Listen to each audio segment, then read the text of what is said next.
everybody, and welcome to our character creation for Floating Fortress. Today I'm here with pChal. pChal, how are you doing, buddy? I'm doing fantastic, Neil. How are you? I'm good. Are you ready to make a new character? I'm so excited. All right, we're going to do things a little bit differently. So first, I want to draw your attention to this lovely little island that we've got going on here. This is an oversimplification. This is not the full-fledged island. Clearly, we're just, we put a big circle, and we put a big circle in the middle for a lake. We'll get a nice map in the future. But one thing you should know about this bigger island, it's called Ferodia. It has a large lake in the middle of it.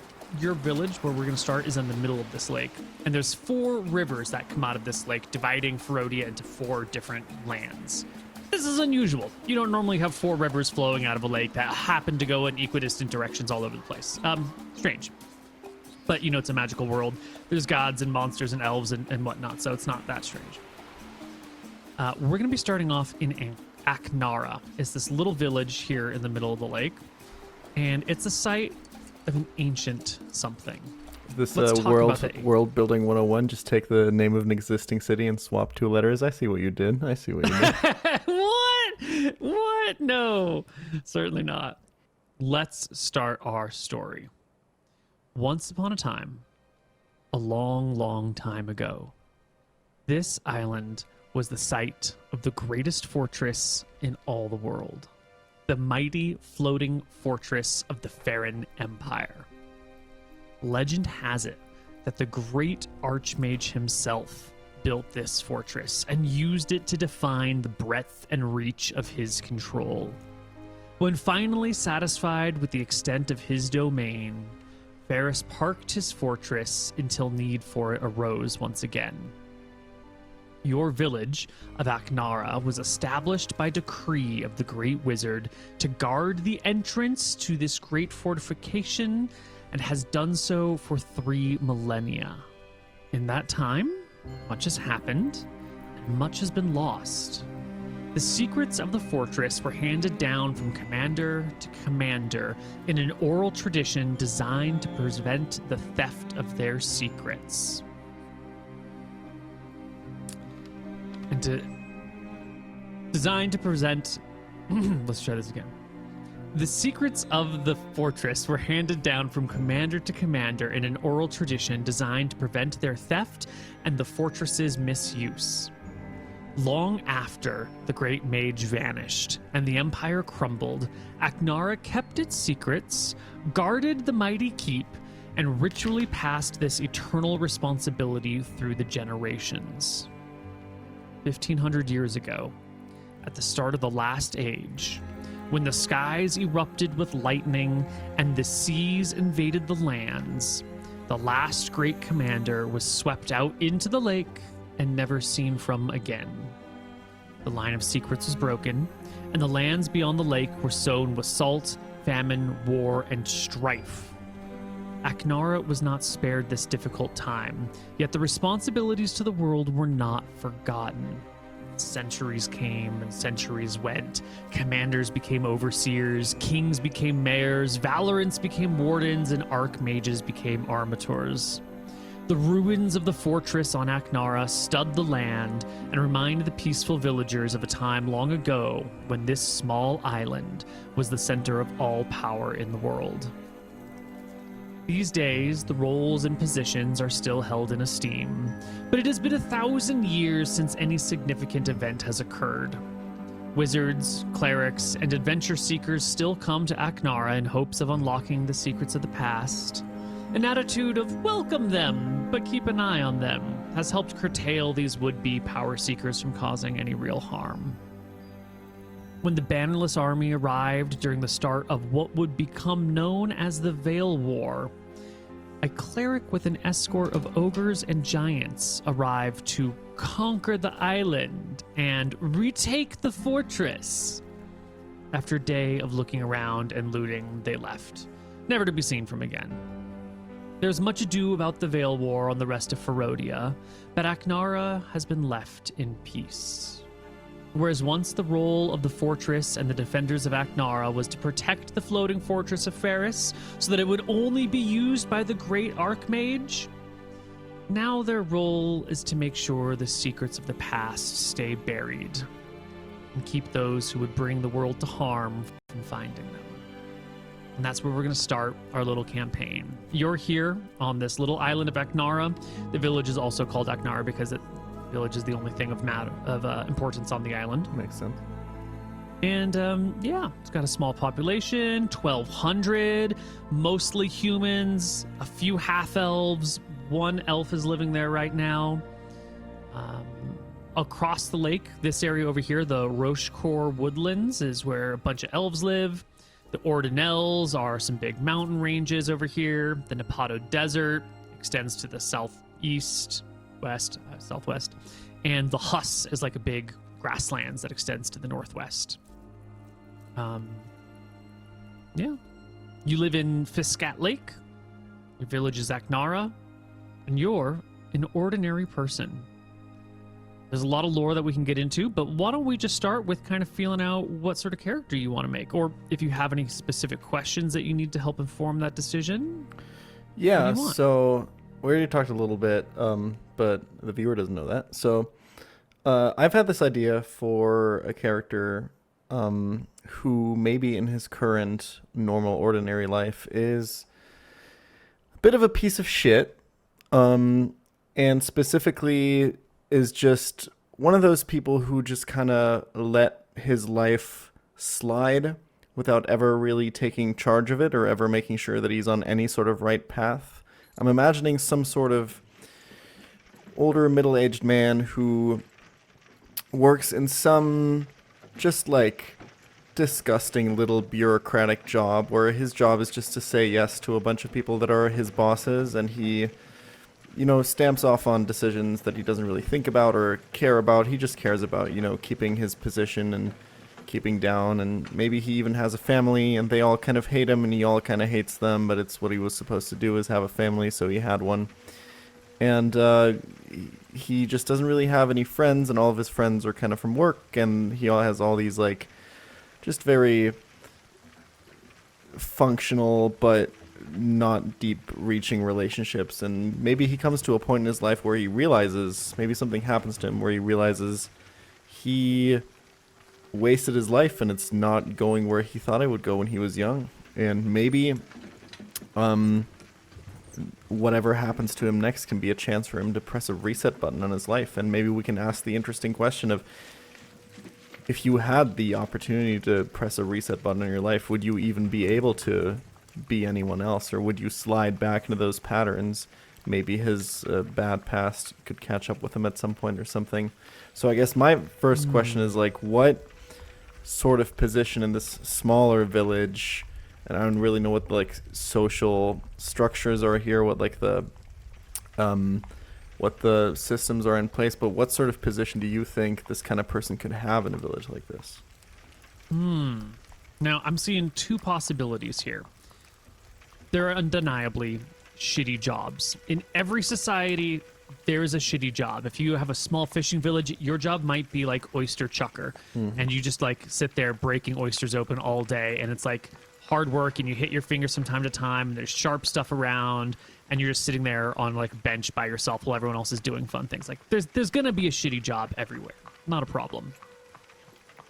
You can be from Aknara and have had a shitty job here in Aknara and know these other people and like been kind of the social outcast amongst them. Or we could even have you be from one of these bigger towns where there was more going on, and it was a more bureaucratic position, where you were more of a paper pusher, and you've already maybe taken your first step on like, forget this life, I'm gonna go find the floating fortress of Ferris, and I'm gonna go to Aknara, and I'm gonna start my adventure. And then you get there, and like, whatever events kick off the campaign. So we could be starting your character like while they're on this personal journey that is going to get interrupted and turn into a different one. Could it be that I maybe have a job, that I'm from one of the bigger towns and I have a job here that's like, oh, the village trades with this bigger town for this good, and my job is literally just to like count like if these things are going right, or like oversee that like the trade is going right. And I kind of have some power over people, but like not really, and nobody in this village really likes me, but the people in the town also didn't really like me, which is why they sent me here. Do you kind of get what I'm putting down here? I get what you're saying. Yeah. Like you make an order, we need 1,000 bananas from Aknara. Yep. And then they're like, well, we should send someone to make sure that it's actually 1,000 bananas. pChal, go make sure it's 1,000 bananas. And while you're still there, make sure it's this many pounds of silk and this many blah, blah, blah of that. Yep. And just go count everything and then record it. And then you get there and like the weights they give you kind of suck. And your like pound weight doesn't match with the town's pound weight. And now you got to like just deal with a bunch of really shitty bureaucratic systems of weights and measures. And they obviously all hate me and don't respect me because I'm like interfering with their thing, right? And I hate them, and I think they're all like a bunch of this sounds, I like it. Great. Do you envision yourself as like a semi-permanent resident of Aknara, or like you come here frequently on business and then you take the long journey back home? Probably something like the latter, yeah. Okay, cool. So let me think here. I have a name, by the way. Oh, yeah, let's start with names. I think this character's name is Elijah Evans.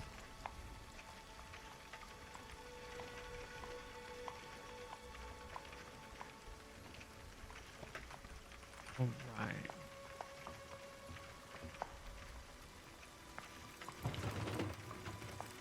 Let me just process in my brain how you will integrate with the party. See, we've got these positions. Jamie is going to be the overseer, which has become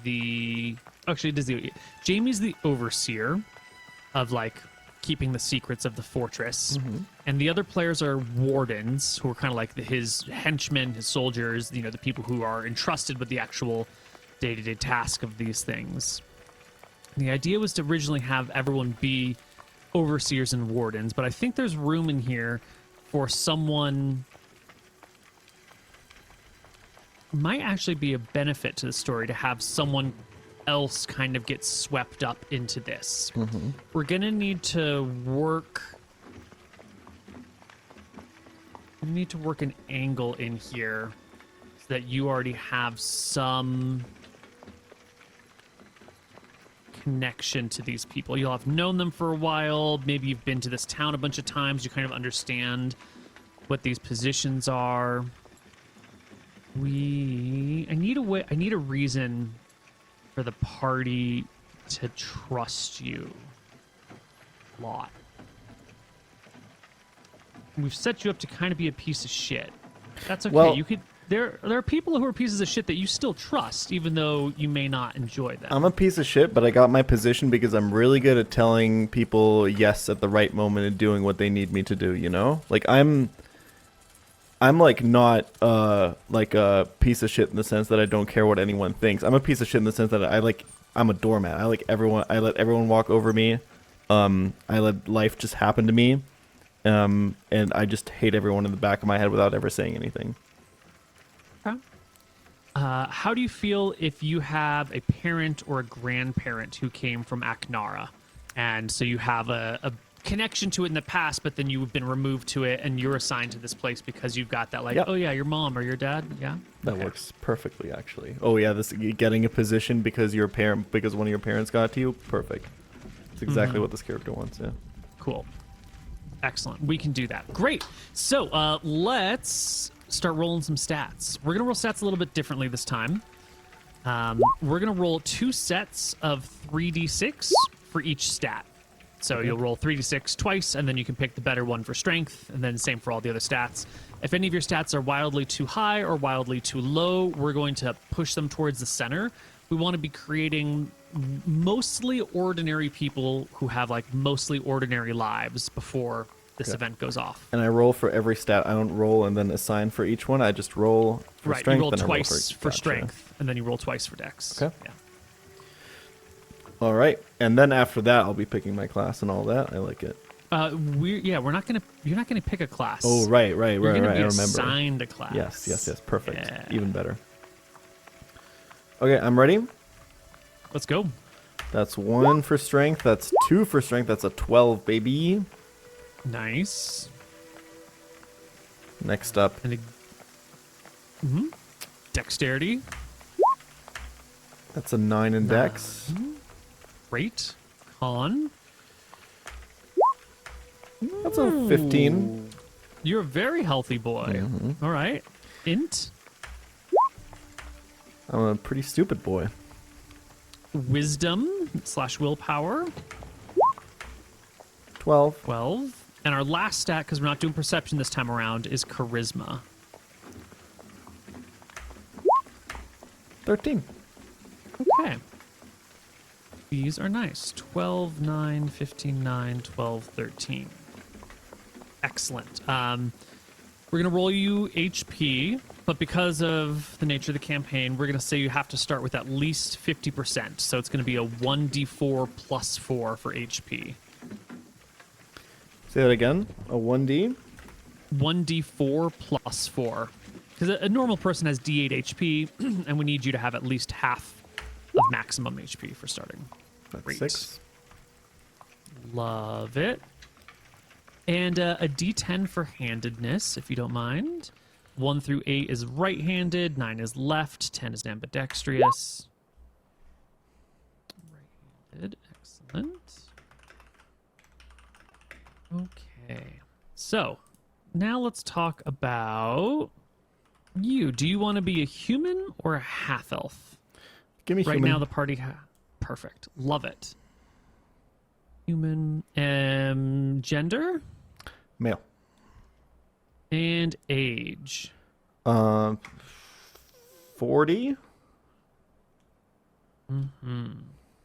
Height and weight? A little bit shorter, a little bit on the overweight side. I don't know what that is in metrics in any units at all. All right, I got you. Yeah, you got me. Yeah, I got you. We'll do... Let's see. For a human male, we'll do like 5'5", 160 pounds. Yeah, sounds good. Yeah. Okay. Let's talk the things you know, the skills you have. You're from a big city. You've got a bureaucratic job, which means that you're fairly well educated. Because you actually need people who know things. I think I come from a fairly wealthy family.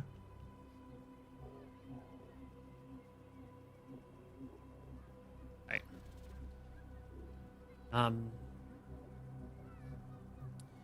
We take a look at your classes.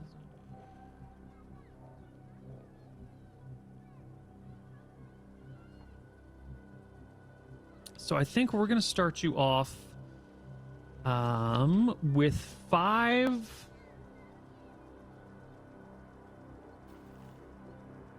non-weapon proficiencies plus the number of languages you can speak, which would be a total of 7. I do want you to have a weapon proficiency, but so before we get to the non-weapons, why is it that you've learned how to use some weapon? It doesn't have to be like a sword or a bow or, a battle axe. It could be, like a dagger or a club or a walking stick or something like that. Yeah, I think... Let's see. It sounds like you do a fair amount of traveling to go crunch numbers and oversee shipments. Yeah, I'm seeing either a self-defense angle, or I'm seeing went to a kind of school for wealthy people and learned some sort of artsy fighting thing there, God, you come from a wealthy family. Yeah. When you were in school, there was a PE class, and you were supposed to learn 5 things, and you only really picked up 1. Yep. Something like that. Okay. Let's pick something that you would feel, something that you would probably have common access to. Like, if you learned fencing, you might not carry a sword around with you anymore. I'm kind of feeling like true. an everyday tool. Okay. Um, Would it maybe be... Would there ever be classes where you... Like...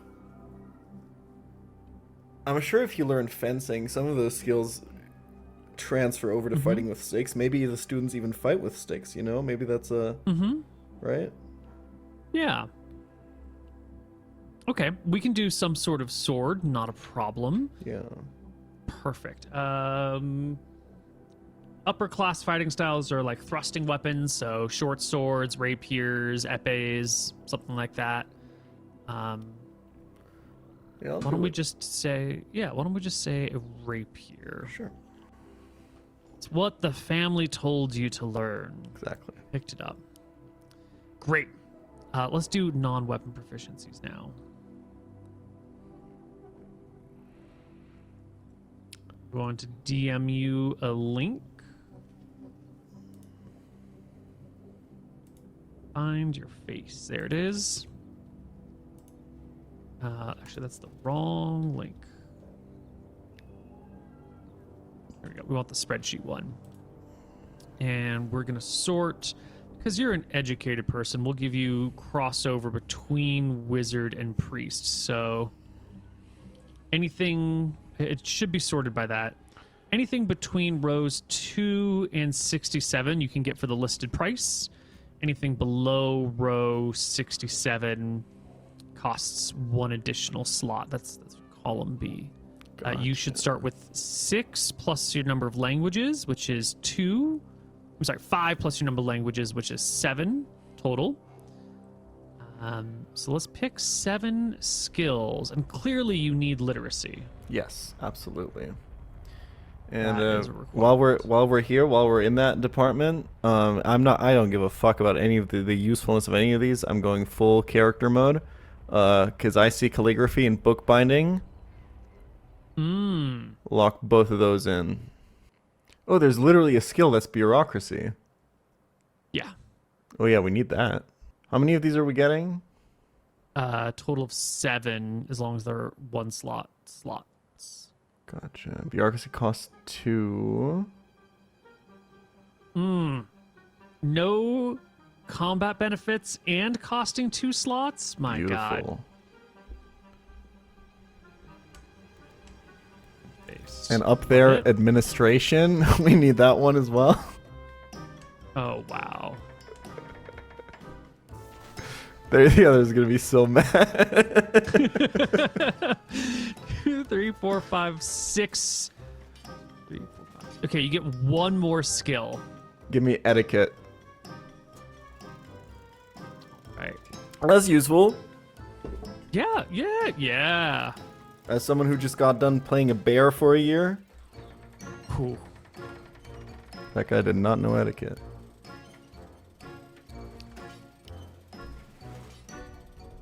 Excellent. All right, so I've given you your skills. We've got yourself a weapon. We're going to add the weapon to your character sheet for funsies here. Rapier. Yeah, I just need to screenshot these and send these to the group chat. Hold on. Great. Let's add some equipment. You wear your clothes. They weigh about 5 pounds. You're going to keep your rapier on you. Because it's dangerous when you travel, you should keep it around. Yep. Let's see. You'll probably need a bag while you travel. Pack 1.5 pounds. What other things? You know, actually, let's come back to this. Let's talk about who you are as a person, and then we can deck you out. So you're from one of these other areas. Yes.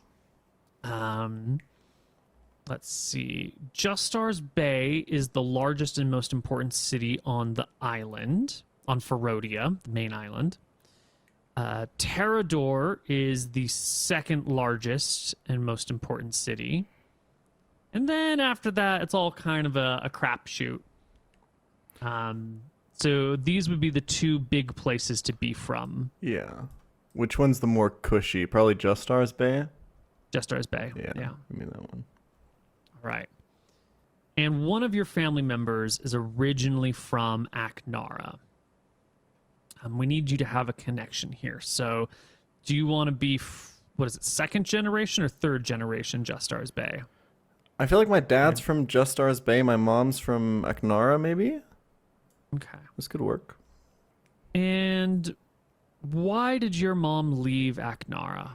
Because my dad was there. He saw her. He thought she was good. He was like, hey, you should come back with me. I'm a wealthy blah, blah, blah. And she's like, well, I'm a woman, so I guess I have to do that. And I'm assuming there's not, because he's rich, so Aknara's a poor island. Exactly. There's not a lot going on here. Yep. So I think if our you're other characters have kind of leaned into the cool, cozy rural vibes, but not everyone wants to live in the middle of the fucking country. Some people are like, oh my God, the city, get me out of here. Yep. No, probably his mom and someone was like, oh yeah, maybe we could sometimes visit Aknara, and his dad was like, nope, we're not doing that. You're coming back with me to the city. So does that mean the role that you have right now used to be your father's job? Like he used to go around and count these things, and that's how he met your mom?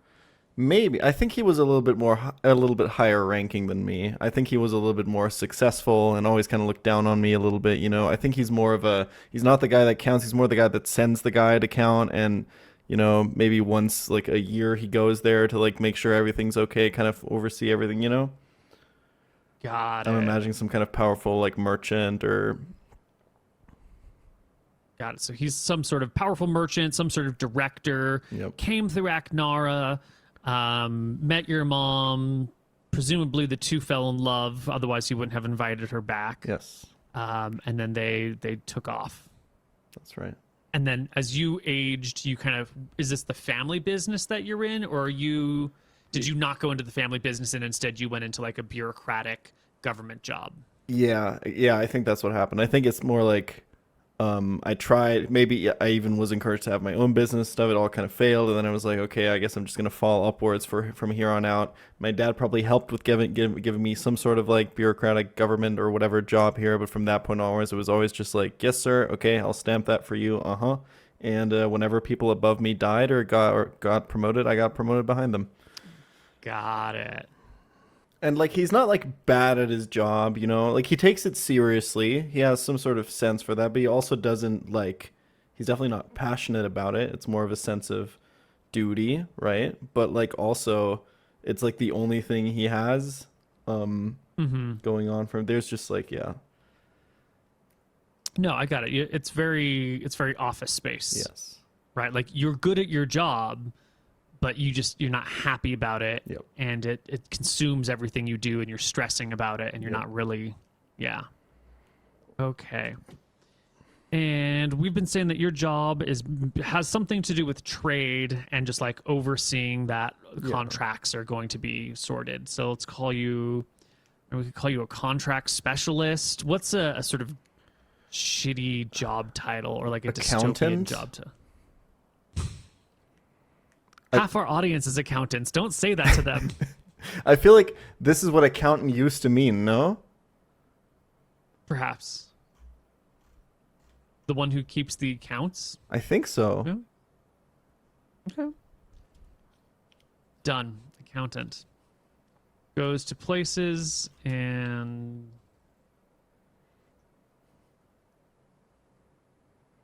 make sure everything is by the books and is in the right numbers.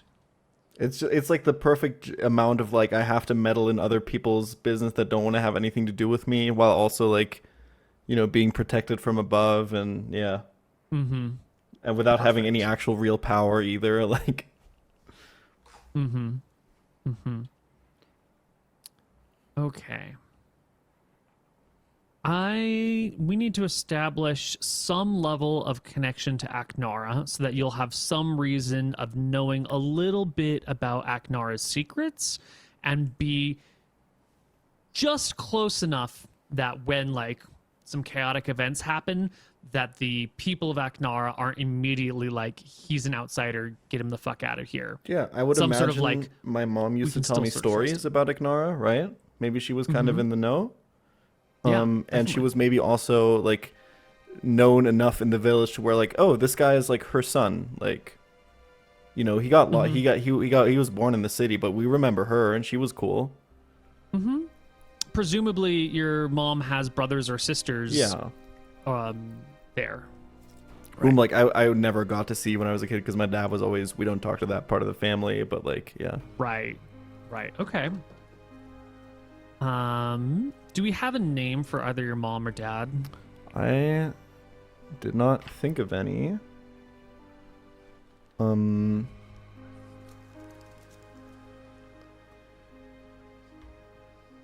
What about for my dad, Victor? Great.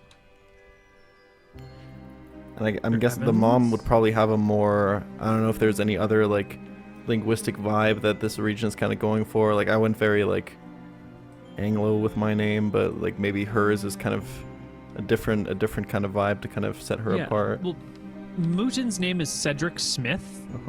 He's a human. Nick's name is Riven Thornleaf. He's playing a non-binary half-elf. Okay. And PotatoMcWhiskey is Zephyr Shepherd, a female half-elf. Gotcha. So you're in the same line as Mouton, the other human in the party. Yeah. So yeah. We can go back to these names in a little bit. Yeah. What sort of like position do you imagine your mom's family having in town? Was it sort of bottom of the barrel farm worker? Was it, she actually had the rest of her family did something of value or something important, and she didn't want it for herself? Yeah, I feel like these are people that are connected to the village in some sort of way. Like, I feel like these are like people who talk to other people here. Maybe not clerics, but like some sort of like role that would take care of people here and be more involved with the people. Kind of the polar opposite to like the cold, detached bureaucrat merchant that my father is, you know? Mm-hmm. Like maybe I see these people here and I've always been told to hate them or whatever, but maybe there's a part of me that was like, damn, I wish I, could have been like them. Right. So, the mayor of the town is in charge of all like diplomatic relations and sort of like intelligence gathering within the town, and also in charge of like trade, because it's a small island. So anyone who's doing diplomacy and information gathering, like you do that through trade. So the mayor's family is in charge of all the trade in town and manages all of the imports and exports. So it's possible that your mom could have been the mayor's daughter, or maybe the mayor's cousin or something like that. Like the current mayor's sibling who didn't get the title of mayor's child was your mom. Yeah. That's not cousin, that's niece or nephew. Yeah, something like that. Or we could do something that's a little bit more... I'm thinking just more... generally wholesome. Yeah, I'm thinking wholesome, spiritual, like maybe even clerical, like... Yeah. Okay. Well, we have the wardens. This is an important role. There are four major roles in Aknara. There's the mayor, the overseer, the wardens, and the armator. Once upon a time, the mayor used to be called the king. It was the leader of the entire island of Ferodia, whose jobs were intelligence gathering and maintaining diplomatic relations with the outside world. But then when, the skies opened up with lightning and the seas invaded the lands, the old king was just sort of lost, and Aknara kind of focused down like, okay, well, we don't have a king anymore, but we're going to put a mayor in charge. He'll have the same duties, but like now it's just this little village instead of the bigger island. And the commander who used to be in when the village was a fortress, the commander oversaw its defenses and its maintenance and the protection of its secrets. But at the start of the last Great Age, the last commander was swept out to sea, and the fortifications were damaged beyond repair. And with no help coming from the rest of Ferodia, the new commander just like cannibalized the fortress's remains to build a town. He turned swords and armor into plows and used this like cataclysmic event to rebrand the fortress's defenders into this like quiet, sleepy little village. And that guy's, that role is now the overseer instead of the commander. That's Jamie's role. Yeah. Wardens, this is where your family was probably a warden. Once upon a time, the position was called a Valorant, 3,000 years ago, when this was built to protect a floating fortress. This role was for brave knights, warriors, clerics, and wizards who had proven their mettle and wished to enter the next phase of their life. They got this position of Valorant, which was a recognition of their honors that also allowed them to serve out their days, like raising their families, but still like protecting a thing. You just didn't have to like go off to war anymore. You could just like stay and guard this really important thing. And then when the Farron Empire fell apart, the title of Valorant sort of lost its meaning because it just started getting inherited, and then it became Defender, and then, the skies erupted and the seas invaded the lands, and there was nothing left to defend, and so they just took over the term Warden. And this is like one of these, there's 12 Wardens at any given time. This is a responsibility that's passed down through the ages, usually from like parent to child, but sometimes from grandparent to grandchild. It's a part-time job, but it's like a job that holds a lot of significant meaning for the people of Aknara, because the whole point of this village is to defend this fortress. And the 12 wardens are the ones who do the, they walk the island, they keep an eye out for any secrets, they keep an eye out for any interlopers. For outsiders, is the existence of this fortress is this like a myth? Is this like a fact of history? What is the vibe from people that would come from the outside? Well, the vibe is that there's a legend about this floating fortress, and it's supposed to be here, but it's also sort of like the legend of the Holy Grail or the Ark of the Covenant. Like, once upon a time, there probably was a thing, but so much information has been lost over such a long period of time that it's hard to know if we're dealing with, was the floating fortress in Aknara?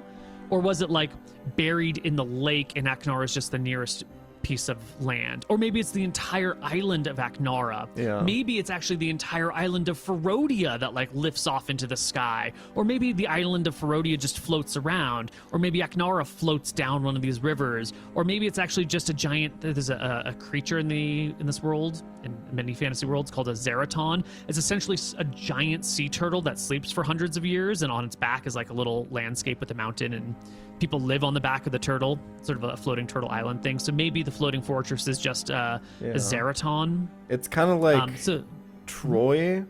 Like people, because Homer wrote about Troy, right? And people discovered like some cities that matched a lot of the descriptions. But then people kind of realized that when Homer wrote about Troy, that was already like 800 years before Homer lived. So maybe he just found the same ruins, or people around there found the same ruins that people now found, and that's why they match, right? Like, right. Yeah.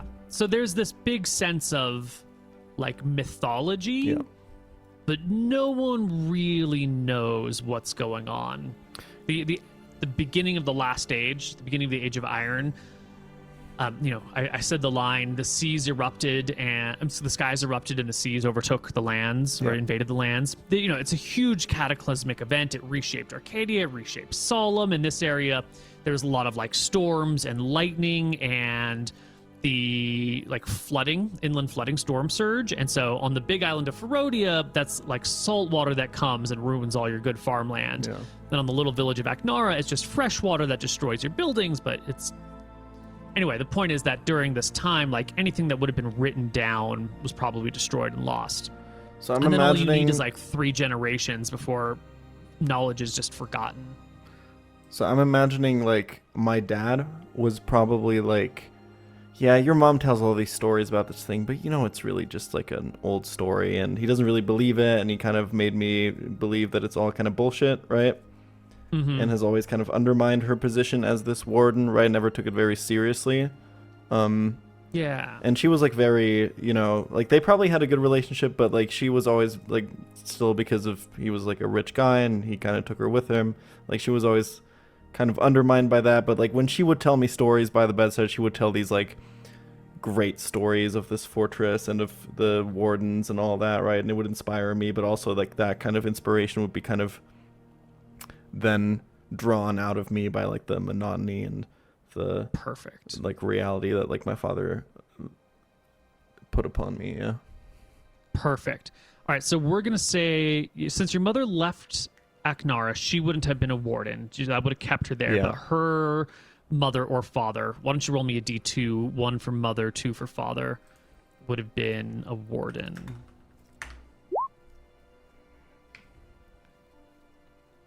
So your grandmother on your mother's side was a warden. Yes. And your character, we said, was 40 something? Yeah. So your grandma's dead, probably. Mm. Your mom and dad would have had you late teens, early 20s, mid 20s, late 20s, 30, early Probably 30s. like mid 20s, right? Mid 20s. All right, so that puts your parents in their mid 60s somewhere. Yeah. Probably alive.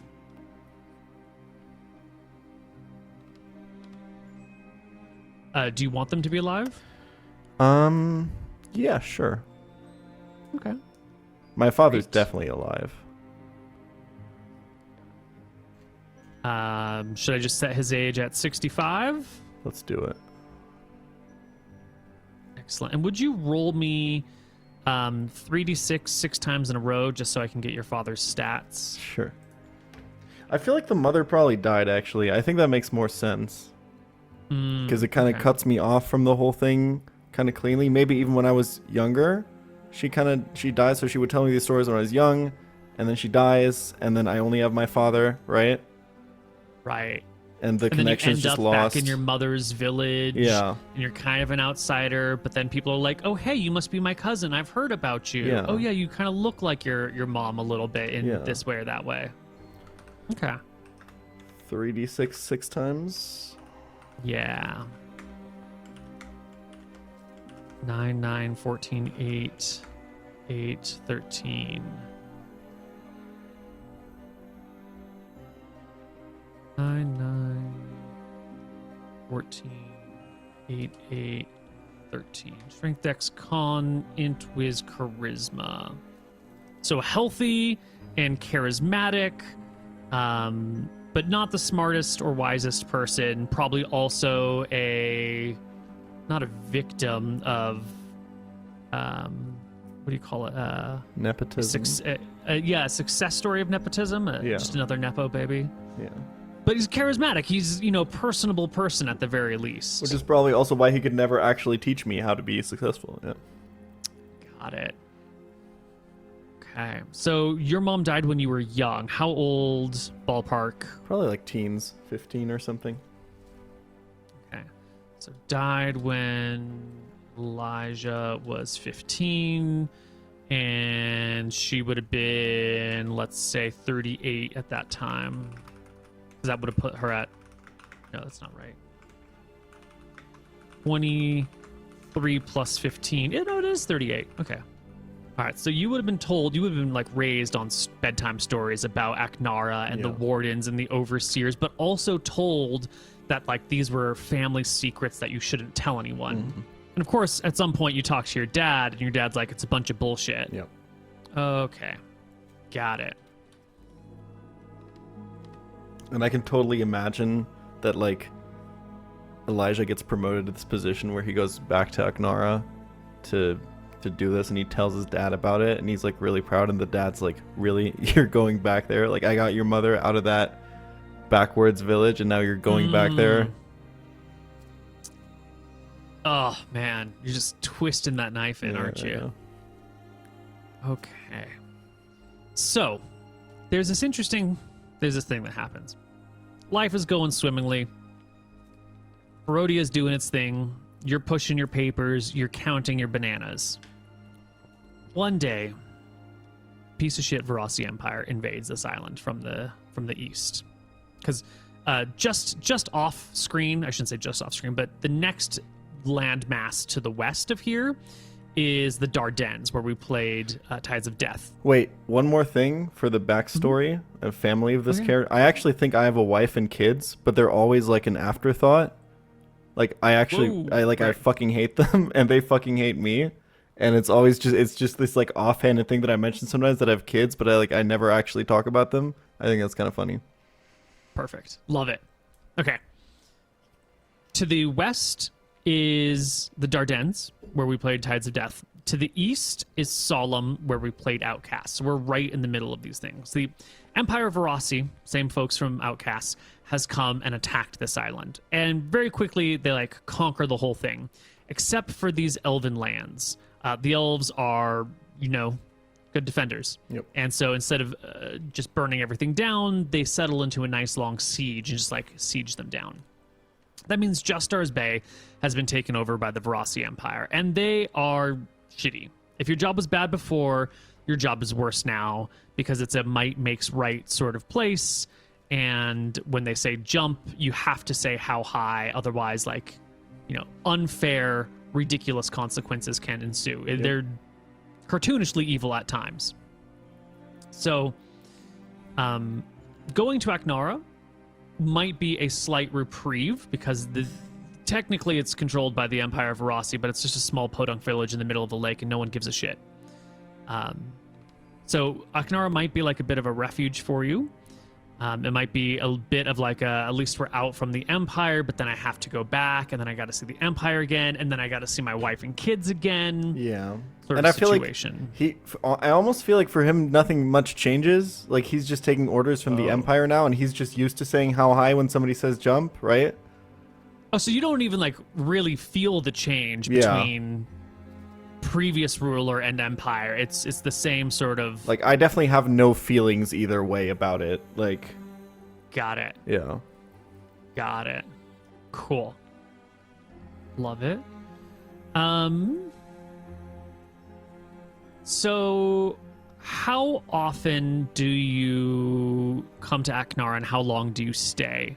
Is it like you show up and do 2 days of work, and then you do the whatever week it is to get back to Justar's Bay?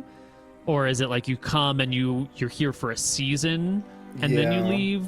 I think I'm there for like a season. Got it. Something like that. So, you've got some family here in Aknara. That's where our campaign's going to start. It doesn't sound to me like you're particularly close with them. Like maybe they were more interested in being friendly with you, but you were just like dead to them. Yeah. And so they maybe didn't push it. Like if they invite me for dinner, I'll come, but I won't invite them back, Got it. Yeah. And I'm just so used to going to like these like social events where I like exchange niceties, but I'm not actually like nice. And I think like people like that, like my family there would kind of see through that pretty quick. It was like, yeah, he's just kind of going through the motions. He's not really feeling any of this, right? So they would probably, right. Yeah, so they make some efforts. They invite you for the high holidays. Bring a fruitcake, that sort of thing. Yeah. Cool. And we didn't decide on what they did. Your grandmother is a warden. Was a warden. It's probably been passed to one of your cousins by now. Mm-hmm. Did you want them to have an important job, an unimportant job? Because warden's a part-time job. It's the symbolic, important thing you do, but they're probably simpler. Probably simpler people. Okay. Roll me a d6, and I'll just assign him a job.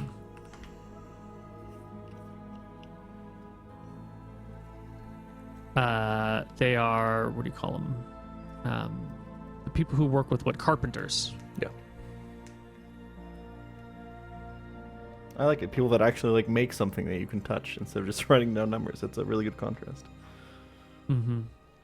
So I think I've got most of who your character is, how you came to be, why you're here at this time that this event is going to happen.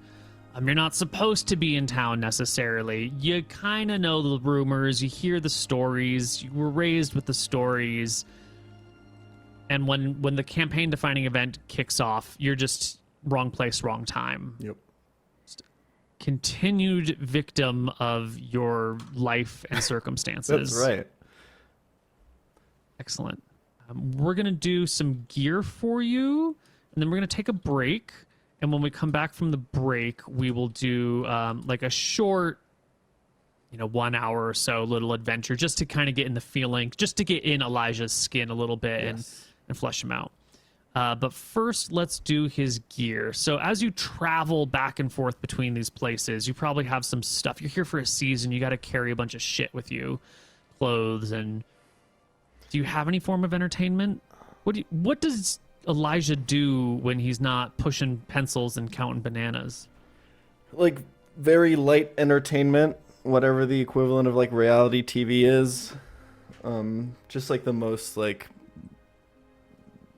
low brow books.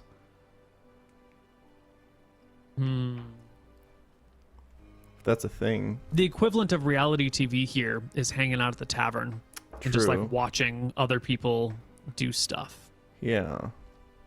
Or just sitting in the street with a drink and just watching the streets go by. That's the day to day. Yeah, that sounds perfect. Some beer. All right. So you're short. You got like the beer belly going on because when you're done with your job, you just kind of sit down and self-medicate and watch the world go by. Exactly. Yes. Perfect. Okay. So in your gear, you're going to have your clothes. You're going to have your rapier. Your pack is going to have like a writing kit, like a good writing kit, not some cheap, because you have to write a lot. Yep. You're going to have inevitably some like booklet, a small book, because you have bookbinding. Yes. You'll have a booklet of information of like what you're supposed to be doing and instructions from your boss. Your bookbinding proficiency, I imagine that was one of those things you learned from your father. He probably runs a bookbinding business. Yes. And that took him to Aknara, where he was looking for, he was trying to source papyrus, paper, or vellum, or something like that. Perfect. Yeah. Okay, cool. What other things do you carry on you? Honestly, not much. Like, he's not a big foodie. He'll eat whatever oats or whatever keep him alive. He doesn't have any. Maybe like a wedding ring, maybe. Oh yeah. Wedding ring, very good. Okay. But you don't have like, this is my kid's artwork that I love. Oh no, my kid never carved me a little statue. And, no, they're so stupid, these kids. Okay. I think one of them is 6 and never even spoke a word. Like, oh my God. Not that he would have been present for it, at least. Yeah, wedding ring, maybe. Yeah, no, it's you don't need much else, right? Right. Maybe you might have like in your packet like an abacus for doing some math here. Oh yeah. Some job tools. Yeah. Trying to think what else would an annoying bureaucrat need. Glasses aren't a thing yet, right? No, but you might need a stamp. Oh, some yes. ink. Yeah. Ink pad.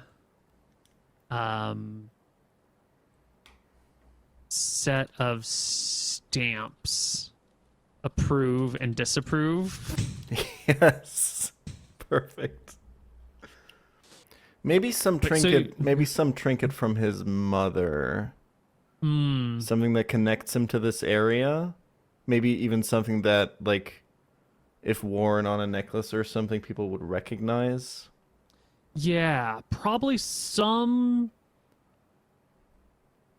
Let's see. There's probably some symbol for like the wardens and the overseer and this like long-standing secret society that semi-secret society that protects the floating fortress. And any of that like would have belonged to my mom or like she would have probably given to me, right? Because yeah, Right. But your fingers are too big to wear her ring, and so Yeah. like you keep it on a necklace or something. Yes, Okay. yes. Cool. So we're gonna do one necklace with warden symbol on it. And that's probably how people would like, hey, you've got a warden symbol on your necklace. Who are you? Oh, you're so-and-so's son. Yeah. Okay. Gotcha. But how? Oh, she died. Oh, how sad. Oh, okay. Perfect. Yeah. Love it. I think we're pretty good here on your gear. We're good on your skills. The bookbinding is a family business. Administration and bureaucracy, literacy and etiquette were, schooled into you. Calligraphy, somewhere in there you had to pick it up to do your job. Also, book business, you got to be able to write pretty. Yes. Excellent. You learned a rapier in school. Maybe you don't practice as much as you used to, but if you have to, you could use one well. Yes. Great. All right, we're going to take a break. When we come back from our break, we're going to run a short little campaign, just a little session to get a flavor of Elijah, Yes. and then we'll take it from there. Awesome. Hello, everybody, and welcome back. We're going to play a little bit of role-playing. But unlike our other character creations, I want to work with you to find the appropriate moment, because I want to learn, I want to talk about the day that Elijah got a glimmer of hope. Not the day that he decided to change his life, but I want to talk about the day or the week or whatever it was where Elijah realized for the first time that, like, hey, wait a minute, maybe I don't have to live this way. Certainly not the day that you started to act upon it, but that first moment of, oh my God, I could do something different with my life. What abouts do you think might have set that off? Probably pretty recently to when the campaign is. Mm-hmm. Like, I think he's only been walking around with this feeling of like, holy fuck, I've been wasting my life and I could have had a completely different one had I actually made any decision at all. He's been walking around with that feeling for not very long, but it's a feeling that like once you have it, you can't get rid of it, right? Right.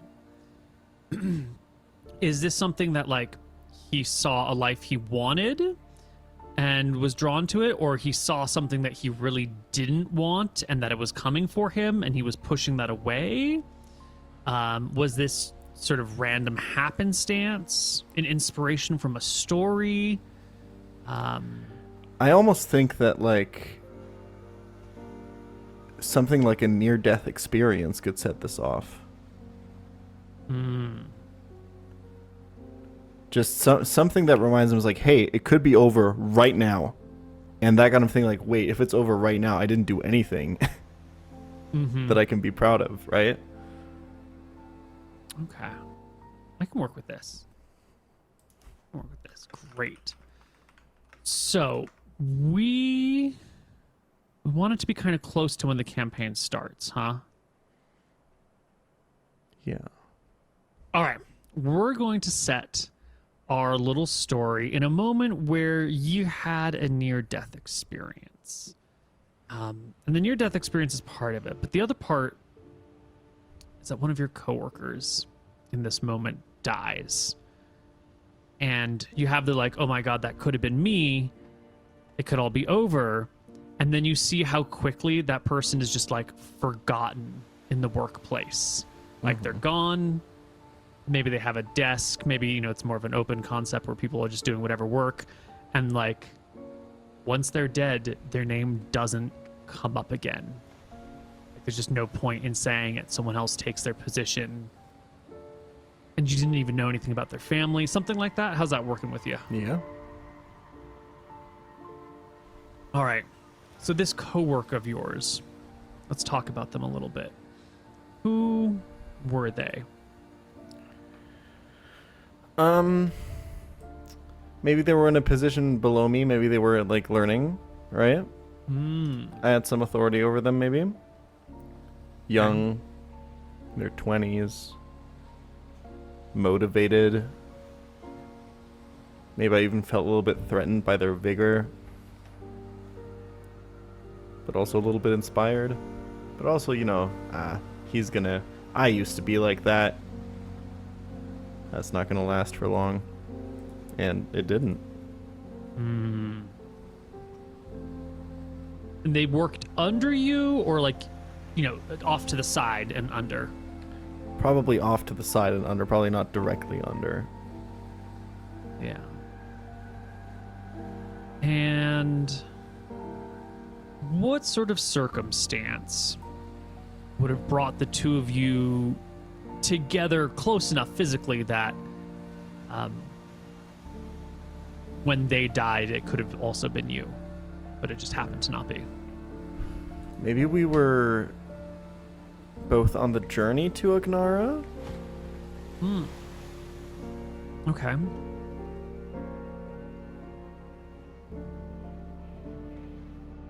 There's some other islands out there, just for viewers. Aknara's not the only island in the lake. It's not the only village in the lake. We keep saying Aknara, but you probably visit a bunch of these things, and this is not your only stop. But for campaign purposes, it's the most important one. So we'll just keep talking about Aknara, but there's other stuff going on there too. So you're on a journey to the inner islands, to Biscat Lake, to Aknara, to these other places. You were the accountant. Yes. And this younger guy was he a different accountant for a different department? Or did he have a more specialized job or a more generic job? Was he go ahead. Probably more specialized than that. Probably also a one-time journey there,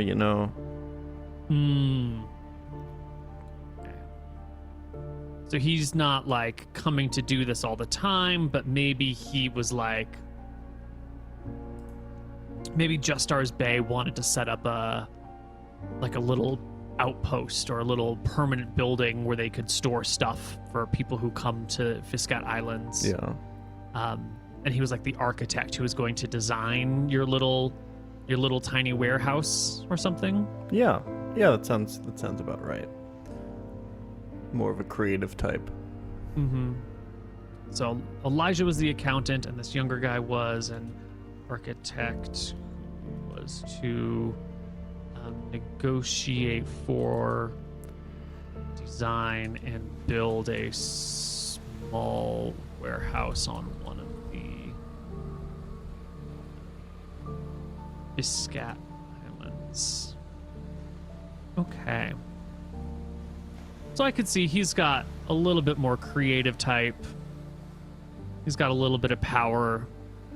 He's still kind of hoping that the Rossi Empire might have been taken over, but I can still do good in my job. I could still build something interesting.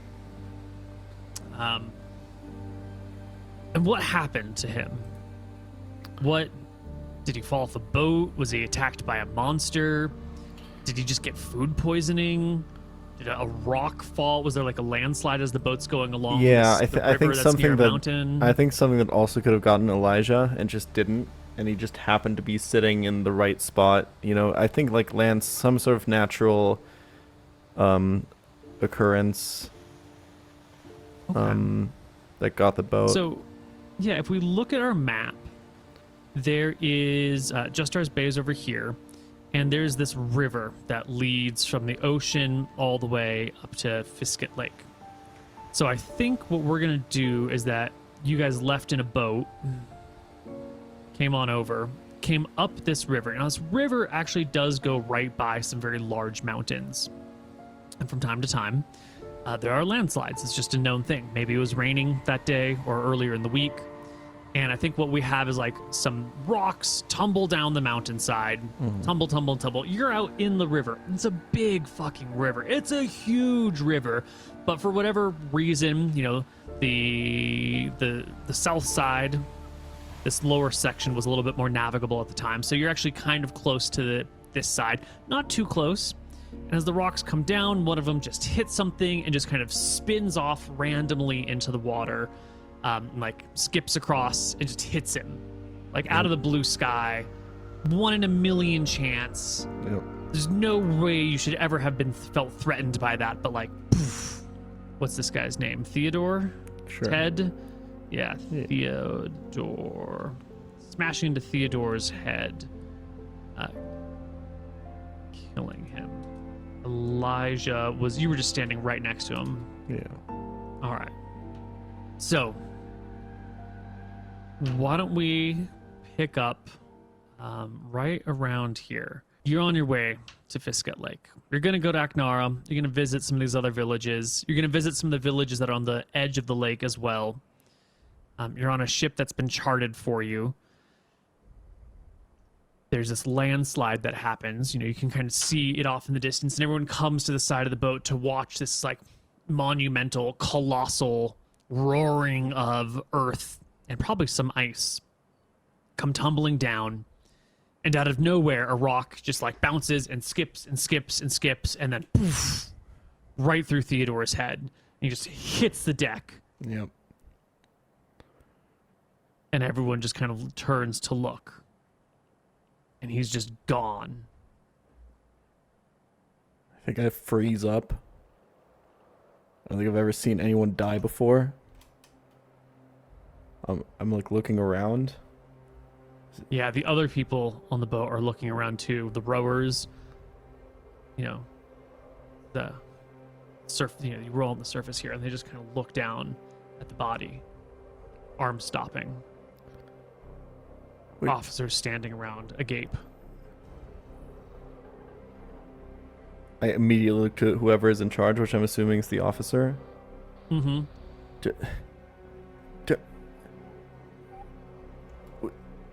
We need to get him. We need to get him some help. I think he's hurt. Walk on over to him and look down. A small group begins to gather round. One of the lead officers, the skipper, yells at the rowers to keep going, and the drummer begins to pound the drums again. And a few folks kind of come over and surround the guy. It's clear there's nothing left for him. The skipper then looks to you and goes, this guy your friend? No, sir. I didn't really know him. Well, we can't stop and bury him. He's supposed to go to Aknara with me. He has to oversee we need to build the warehouse, and he's the architect. We need someone to build he can't just, you need to give him some help. What do I look like, a cleric? The guy's dead. There's a giant hole in his head. He can't just... Look, kid, death comes for us all, he says. I guess not kid, you're about his same age. Look, sir, death comes for us all. And he points to one of the other crew members and motions to Theodore's legs. The skipper grabs Theodore's arms, and together they just hoist him. And 1, 2, you can't just... 3, and just chuck him into the water. I guess that's what you do. He's just... You worked with him, though, yeah? I mean, maybe not co-workers, but... Yeah? Write it up in a log. Let when you get back to Justar's Bay, let him know what happened. Yes, We've got a lot of stops to make. I'll make sure to tell everyone involved that he got hit by a rock and died. The other people on the boat shrug and go back to what they were doing.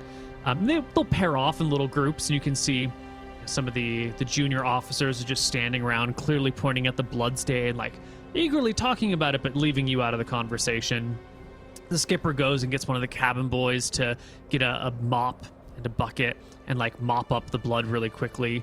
The rowers turn to each other and kind of chat about it a little bit. But you're left standing on the deck alone, with no one to process this with. Just chilling by yourself. next to the bloodstain.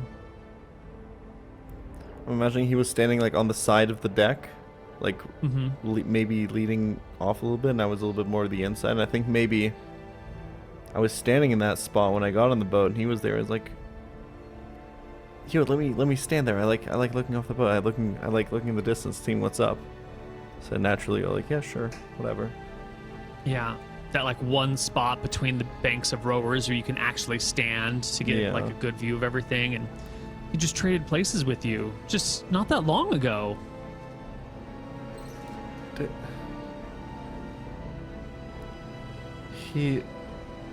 But, and I kind of think to the fact he's like way younger than me, think about how the light in his eyes and his passion for his work pissed me off internally, how I like listened to him talk about architecture and nodded along and smiled and asked him polite questions, meanwhile thinking, this fucking stupid piece of shit kid.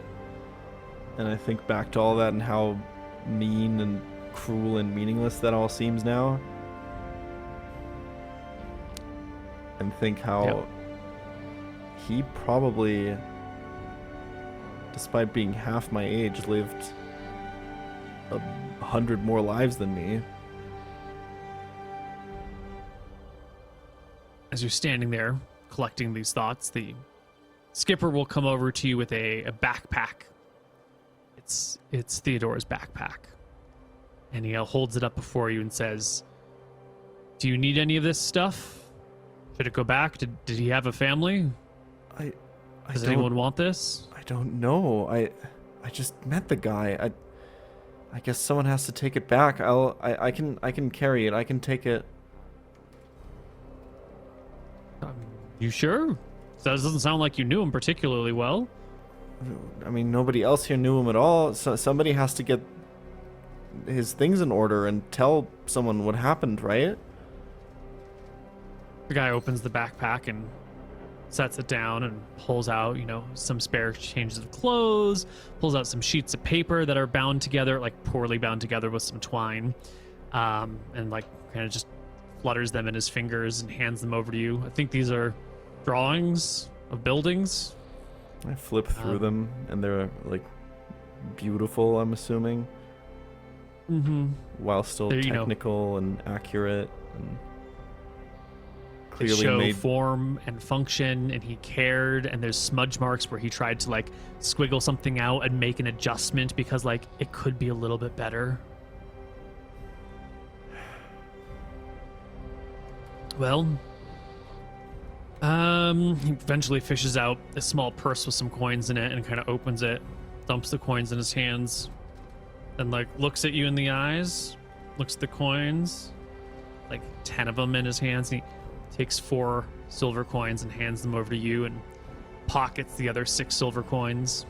I pocket I pocket whatever he hands me and nod. Yep. He rifles through the man's stuff, finds not much of value aside from the money, packs it all back up into the bag and hands it to you. Sorry about your loss. Thanks, I guess. I kind of look at the poorly bound stack of papers and catch myself thinking how poorly they're bound and not really knowing how I would have done it better either. But just criticizing and at the same time admiring the work that he put into this, and stare at it for a while longer. This like remnant of this guy that I didn't really know, the last like thing that's left of him in this world, or at least on this boat. And I can't really bear to look at it much longer, so I put it back in the backpack. Yep. And with that, you and your boat make your way to the Fiscat Isles. One of your first stops, probably not your very first stop, but one of them is going to be Aknara. This ship is going around and picking up various cargo. You're going to be dropped off at one of these places, for your seasonal work shift here. They're going to be picking up a different accountant from a different place and picking up dried fish from here and cured ham from there, that sort of thing. So it's a lot of folks on this ship, a lot of different interests all converging on this one vessel. But you can get to Aknara. They will deploy a small little boat. They'll put you in it, give you your stuff, toss Theodore's backpack into the little boat, and have one of their people row you to shore. This is not your first time going to Aknara, is it? You've been here before. Yeah. Well, the boat hits the shore. The guy rowing it doesn't even like get out to help pull it up. He makes you hop off and wade to your knees in this fresh water to get to the beach. And then I do just heaving, that while politely, nodding to him. Heaving on the oars, he'll pull the little rowboat back out to sea, back out to lake, and head back to the boat. You know they'll be back in a couple of months for you. It's been a few days since Theodore was killed. And when you get to Aknara, the mayor, who is... the mayor, a youngish man, 32 years old, his name is Brommet, shows up. They've seen the boat coming from miles away, and he comes down to the shore to see you. And he walks forward with a kind of that big grin of someone who knows that they're in charge and is happy about it. And he reaches out a meaty hand in your direction. Well, well, well. If it isn't, Elijah Evans, sir. We've met before. It's okay if you don't remember. Yeah. You were, what's her name's son? Olga? Yes, Olga's son. Good to have you back again. I keep saying we're perfectly capable of weighing and measuring things ourselves, but if you want to come and double check our work, well, it's none of my business. I had heard there was someone else that was supposed to come with you. There was some sort of discussion about buying land and building things. And I just wanted to say that, I don't know where this other guy is. Maybe he's still on the boat, but maybe Aknara's not the best place for it. There's only one really good landing spot. The culture's not quite right. We don't have good sources of stone here anymore. Yeah. The trees are kind of small. No. There's some other islands out there that might actually be really nice warehouse ones. Oh, yeah. No. Where's the person who's supposed to be doing that? No. Oh, I was actually thinking the same thing about the building and how it wasn't really... I actually wanted to talk to you about that as well, that I think there's probably much better spots. So the person who came with... He actually died. He got hit by a rock on the river and died. They threw him in the river because rock came out of nowhere, hit him, and he... it happens, right? Whatever. The mayor furrows his brow and looks at you. It's like, what do you mean? Wait. The rock hit him and he died and they threw him in the river? Who's they? No, there was like a landslide. You know how it happens, the landslide, and the rock just bounced off, came out of nowhere, hit him in the head.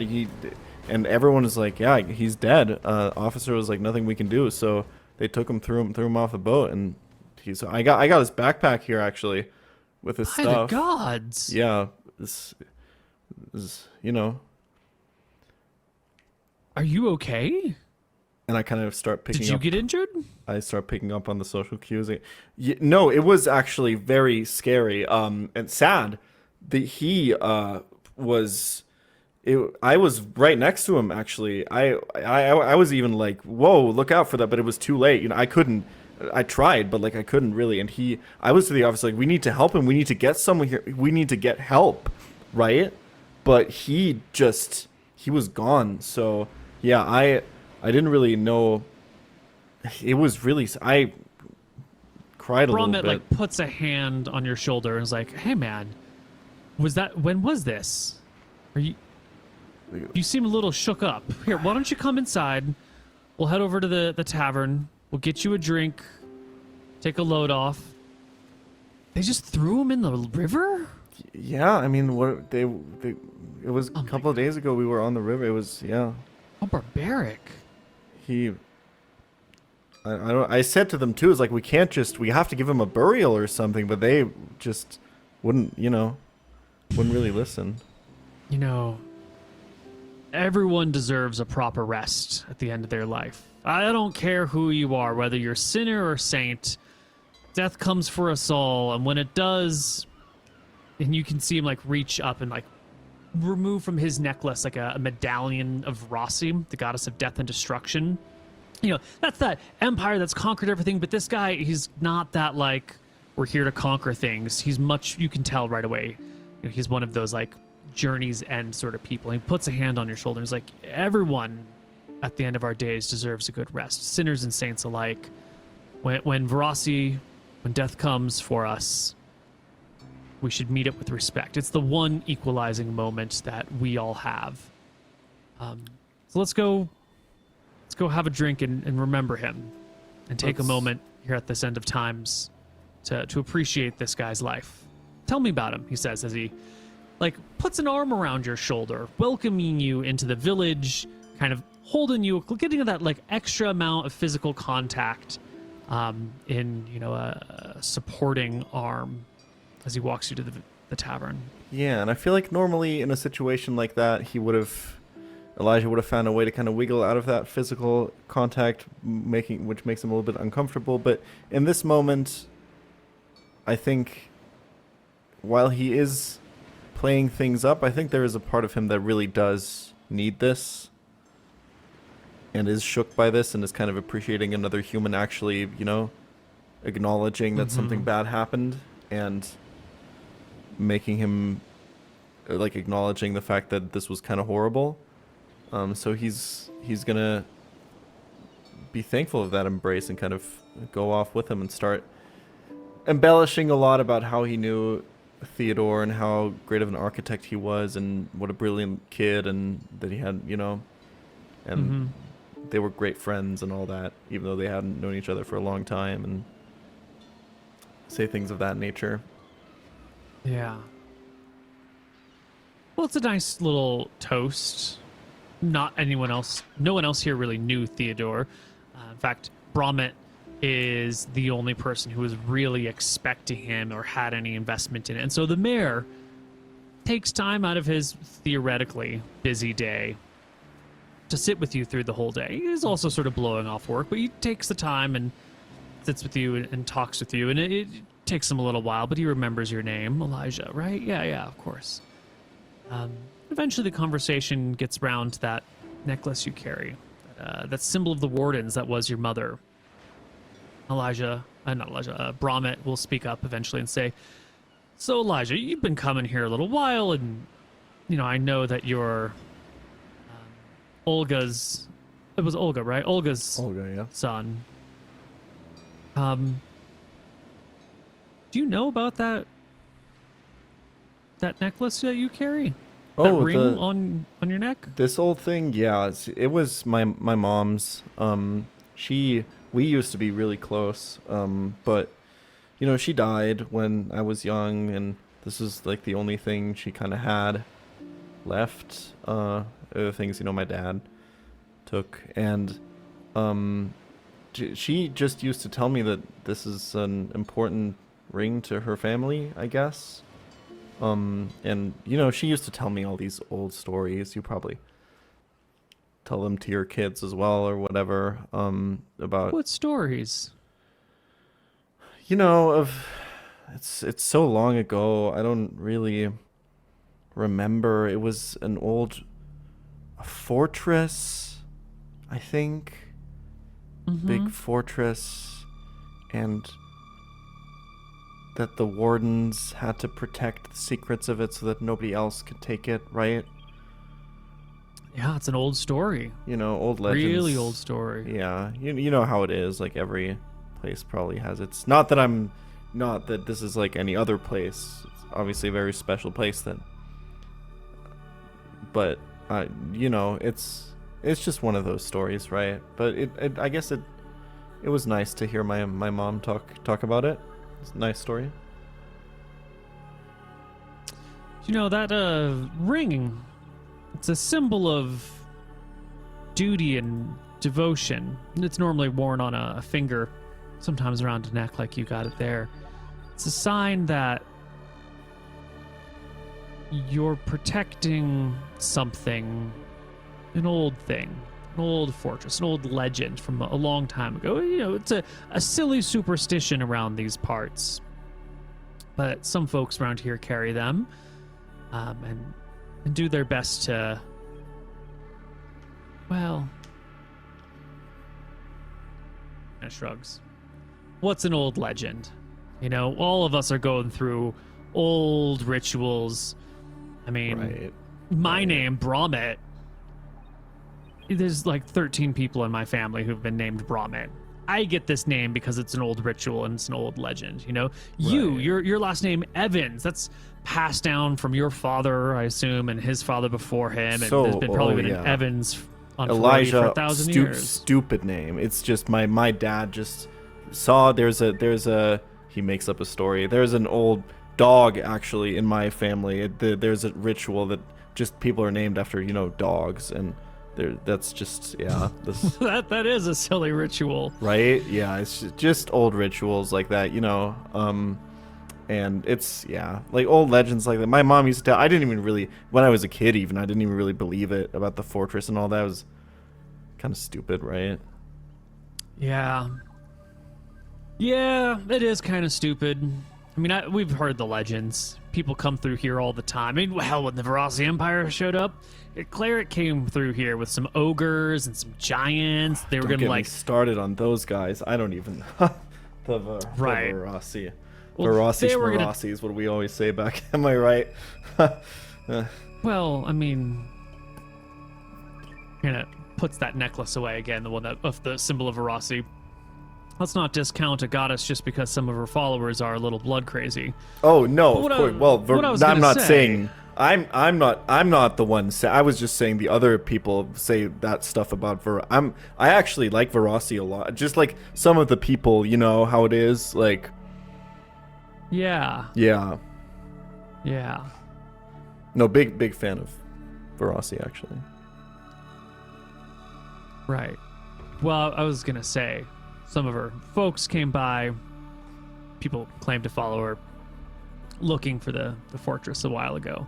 I was just agreeing with your story that it's a legend that everyone knows about, and they couldn't find it. Is what I was gonna say. Is that they? No, of course searched. Not. Yeah. Your mom ever tell you anything else? Any other old stories, rumors? Nope. That's pretty much just the. About the fortress and that people would look for, but obviously it's not real, right? Like, well, maybe it was once upon a time, but it certainly isn't here. It probably got moved, and then the document saying, whatever evidence it was that it got moved, it was lost, and people forgot and remembered.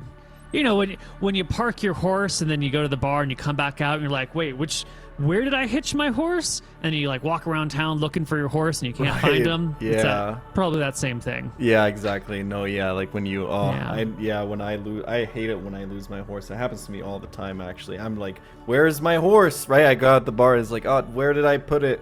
Well, Elijah, it's been nice talking to you. I'm real sorry about your friend Theodore. I hope that you can pass down to your kids the same sort of stories and rights and protections and relics that your mom passed down to you. I'm sure they're happy to have you. To those guys, I don't even know if they've developed ears yet. I don't. Right. Well, good luck with that.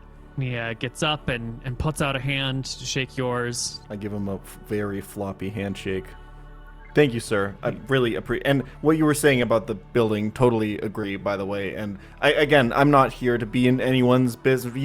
I have to be here because of the other. I don't even. Right. Like, I want to be here, but like, I don't want to be here. Like, what I'm like. Well, what's family for other than welcoming in, long lost cousins? Anytime that you want to get away from Just Stars Bay, you can always make a home in Aknara. Right. We can, and if you want, you don't want to make a full-fledged home here, you could always bring us stories. We could trade you some of our stories. You could trade us some of your stories. Right, yeah. You could tell us what's going on in Just Stars Bay. In fact, I got a meeting I got to get to, but maybe... Oh, let me get out of your hair. Season. That's actually my whole thing, not being in anyone's hair. I'll be here, but, like, I'll be on my own and not be in anyone's business. So you get to your thing. Thank you. Sir, thank you. I just want to say, I'm going to run into you again because you're here for a season, and I want you to think before we chat again about the interesting stuff that's going on in Just Stars Bay. Oh, for sure. Love to know what's happening. So many. Get your stories ready, practice them in your head. Absolutely. I'll see you in a couple of weeks. So many interesting things. I actually have a couple. We'll talk again. We'll catch up. All right. I'll see you later. See you later. See you later, sir. Thank you. And he heads out.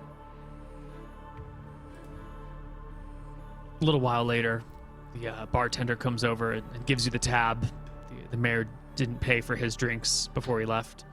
I pay for it and tip. Yep. Okay. So you find yourself here in Aknara. Theodore recently dead. His job very quickly dismissed into the ether. His stuff now sitting with you. You've got a place here, I assume, that you rent. It's probably like a spare room in someone's house that you're contracted with. Oh, it's shit. Yeah. Mm-hmm. Yeah. You can go to your... What would you call it when you stay with someone? Your host family? Yeah. Sure. You can go to your host family. At this point, I think it's probably just one old man who sadly didn't have any kids. And his partner died a while ago, and so it's just him, and he rents out the extra room in his house to people who might need to stay, just to have some company with. You get to the house, and it's him, and he's kind of old and frail, and he motions to the bedroom where you're going to be staying, and then begins to talk your ear off about the latest problems he's having with his hip, and how at the ripe old age of 70, things are just going, and it's all over before it starts, and you never know. Yep, the old hip. I'm also actually starting to feel it's a bit, yeah. The old hip, it's a problem, right, Richard? Right. Oh man, you're so young to be having old hip problems. Oh, you couldn't be a day over 30. No, you flatter me, Richard. I'm not. I'm actually 36. Thank you though. That's so nice. Listen, if you ever need any help around or anything, I say with the intention of absolutely never helping him ever. You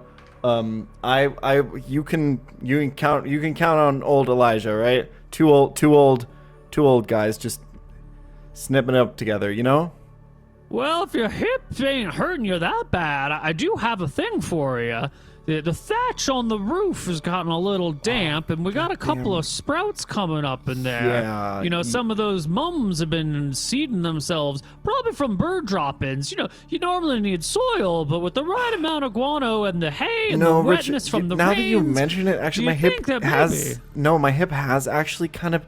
I've had, like, a thing where, like, if I twist just this way, it actually really... hurts. I don't know if I can do any... Well, rooftops are real dangerous. Yeah, they are. And, like, I actually just had someone... we came over here, and there was a guy on a boat. He got hit by a rock, and it was like...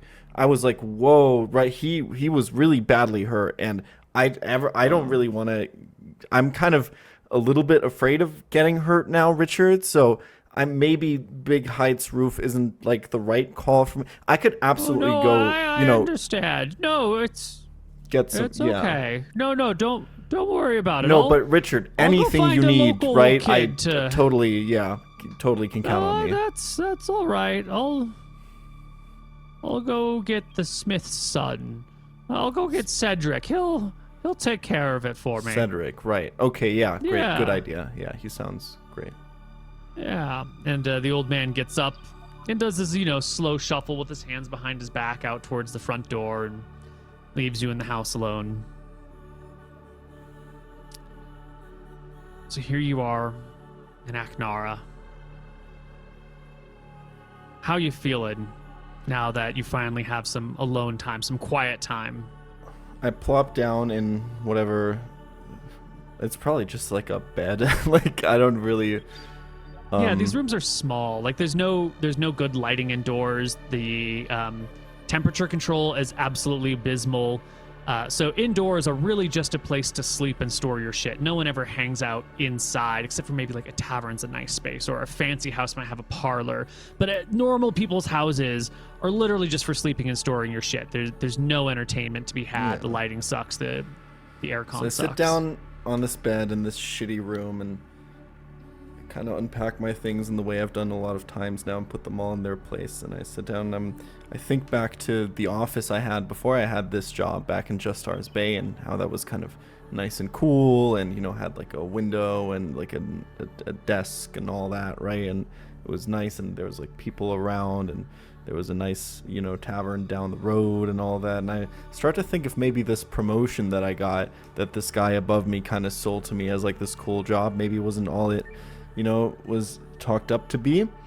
And that then leads to me thinking about, hey, maybe, my father was right about this being a total dead-end shithole. And then I shake those thoughts immediately because I don't like thinking about my father.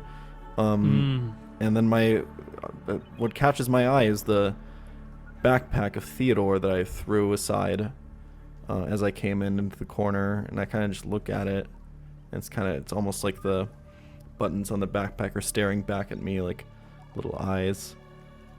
And I walk over to it and I open it and I take out those drawings again of the houses.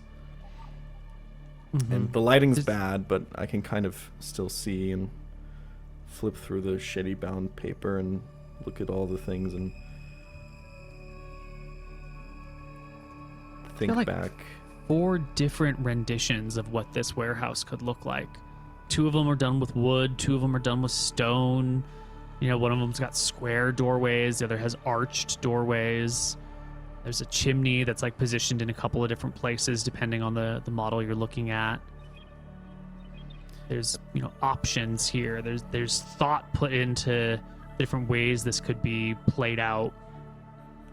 There's little notes and scribbles in the margins about like tons of lumber or stone that might be needed.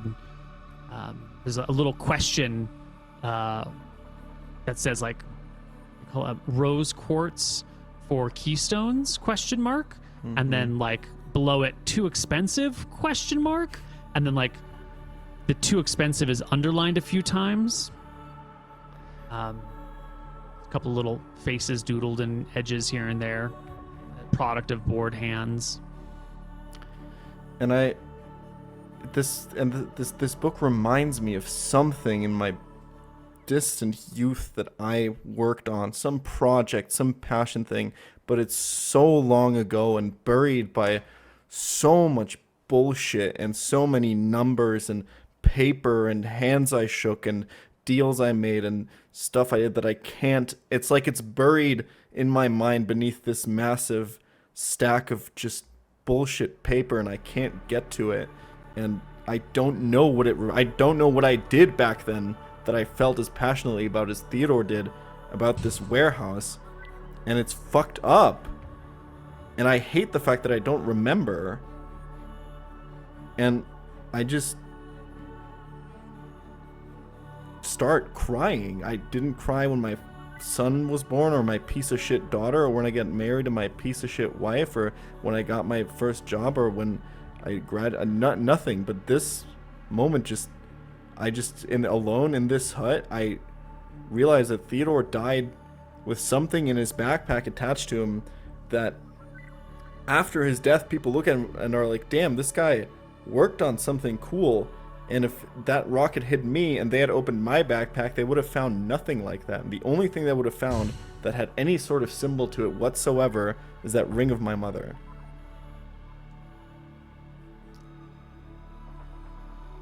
Through your tears, you'll hear the sound of Cedric being brought by Richard I think that's what you had named him, the old man. Yeah. And Cedric's a tall lad. He's 23 years old, but he's like 6'5". He's huge. And you can hear Richard being like, "Oh, Cedric, we're always counting on you. You're such a good lad. You're gonna do great things one day, Cedric. Thank you so much for helping with the roof. That chrysanthemum was gonna just spread all over the place. You gotta pick them when they're small." And Cedric's kind of just got like a pretty calm demeanor around him, and he quietly goes up, hops up on the roof real easy, like picks out the couple of chrysanthemums that are blooming that the old man doesn't want around. And then politely says like, "Well, I've got other things to get to. It's good to see you again, Richard." You can't see them interacting, but you can kind of hear through the house and out the other way. And then Cedric walks off, and Richard comes back into the house talking to himself as you're trying to like clean up your eyes. And he's just talking to himself about like, "Oh, what a good lad. I wish I was more like Cedric when I was a younger man." Great guy, that Cedric. Great guy. Oh, Elijah, you're still here. Yeah. Well, he's good. He's a good lad. He's a good lad. That's right. Need good lads around here, am I right? To help us old men out. You're not that old. You're half my age. You could live an entire lifetime before you're old. And it stumps me. He waddles off into what passes for like a kitchen, which is really just the living room where there's a big hearth, and slides this big kettle kind of over directly above the fire, and then he opens it and he mutters like, "Oh, out of water again." And he turns back and he's like, "Say, never mind. No, you need. No, don't you worry about it." And he starts to waddle back out the front door, grabbing a water pail on his way to go to the well to get some fresh water. As the tea kettle empty. "You don't need some help with that?" And then I'm relieved that I don't have to do it. The tea kettle sits empty over the fireplace. The old man takes a while to get his water. By the time he comes back, the kettle's hot. The old man's kind of forgotten that it's on, and so he goes to pour some water in the kettle, and immediately like vaporizes and splashes back on him like little sections of boiling water, and he gives a yelp and falls to the ground, landing on his butt with a bit of a clunk. And he goes, "Oh, my back." Oh, and careful, Richard, don't. Listen, let me get that for you. I'm sorry, Richard. I got it. Stop. Careful. And I kind of try to help him up a little bit. You okay? Mm-hmm. You okay, Richard? You should get the cleric. The cleric, right? Of course, yeah. Immediately. And I jog out. Old man down over here. Old Richard's hurt, guys. We need some help, assistance over here. I think Richard hurt his hip again. Well, I think that the perfect spot to end our little solo session.